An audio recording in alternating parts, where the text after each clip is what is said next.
6 hours. It's been a while. All right. Go ahead. Dave, for a unique start time today, any advantages or challenges that you see coming off the day of travel? Yeah, it just creates a little bit of different scenario. Same for both teams. We haven't played a 4 o'clock game this year, so it creates a little different challenge in terms of where you find your ice time, which obviously we didn't. We didn't skate in between games. So in terms of challenge, though, not really. I mean, you just you get the schedule down, you get it set in your mind, and just know that you're ready to play at 4 o'clock. Somebody's playing knee hockey back there. That's pretty good. That's pretty good. It sounds like a good game.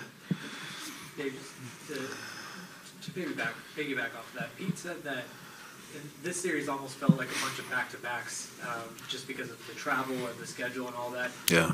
Does the long travel make it give that? Yeah, it creates, it does create a different feel. Obviously, the time change involved, the long travel, it adds a different element, to the challenge. But again, it's equal on both sides. We've throughout the year we've learned what works best for us in terms of travel. We've been pretty comfortable, figuring out the right schedule regardless of the time of day of the game.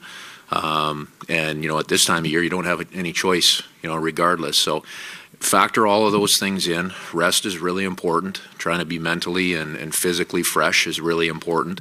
And, we've tried to build the schedule as well as possible to meet those criteria.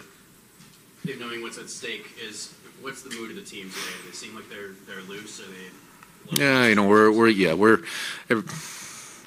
the same as we've been. Our approach is I really don't use the term loose. I guess I don't love that term. But we're a group that's pretty comfortable with each other, with ourselves. The room has a real good vibe to it. Everybody knows what we're playing for, right? We're playing to extend our season. And at the end of the day, you just have to put everything into perspective and know you got to go out and play real well. And we've got to match some things that they've done in the last couple of games, and that's really at the end of the day, that's where the focus is. Seeing how that game went last game, where it was hard to get pucks inside, especially in that first period, are there any tactical changes that you make, or is it just trying to? Well, really, when I look at the last couple of games, their top guys have raised their level, and we've got to find a way to match that.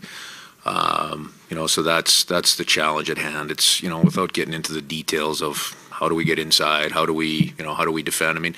Really, in a nutshell, they've raised their level. And those top guys have been able to affect the series in a positive way for their team. We've got to be able to match that and push it back here today in Game 6. You've been matching that. Jared's had a couple games now. He's sort of getting back into it. How do you feel he's been? How do you look to your last game? I liked his game in Game 5. Game 4, it's a tough level, and pace to jump into. He was ready to do it, but we liked the rhythm that we had going with the groups that we were using. We felt like he was going to be able to add to that, and as we got into Game 5, we right towards the end of the first period, we pushed him into a spot that he's been before, and his game was, he elevated his game, and he's going to need to continue to do that for us. Like I said, our formula to be able to match them is not necessarily our top guys matching their top guys. It's our team's got to raise that level to be able to match them, and Jared's got to be part of that. So with Jared, are you going to take the same approach and bounce him around? You bounced him around all 4 lines last game, or would you look to stabilize him? Yeah, he only played on 2 lines. And if you look at the stability of it, we'll see that as the game goes along. I'd rather not talk about an hour and a half before. I'm sure it doesn't matter a whole lot to Pete, but no use pointing out exactly what we're going to do until we get into the game. With you guys, the conversation all season has been just how good y'all's depth is. Like you mentioned with Dallas, it's a lot of more high-end talent. Do you try to impose your game onto that, or do you try to match what they're doing? No, we have to play our game and raise the level of it a little bit. Dallas is a team, talked, about the job that their top guys have done. They're also a team with good depth, right? They have very, very quality depth throughout their lineup up front and on the back end. So the challenge becomes a little bit greater. In that respect, but no, we have to do the things that we do well. We have to be a little more detailed. We have to execute a little bit better. We need to have a little bit better energy, and all of those things have to come together for us. Any update on Sprunts to take a note on? Day to day, he skated today. I wouldn't expect him to be available for this series. Good.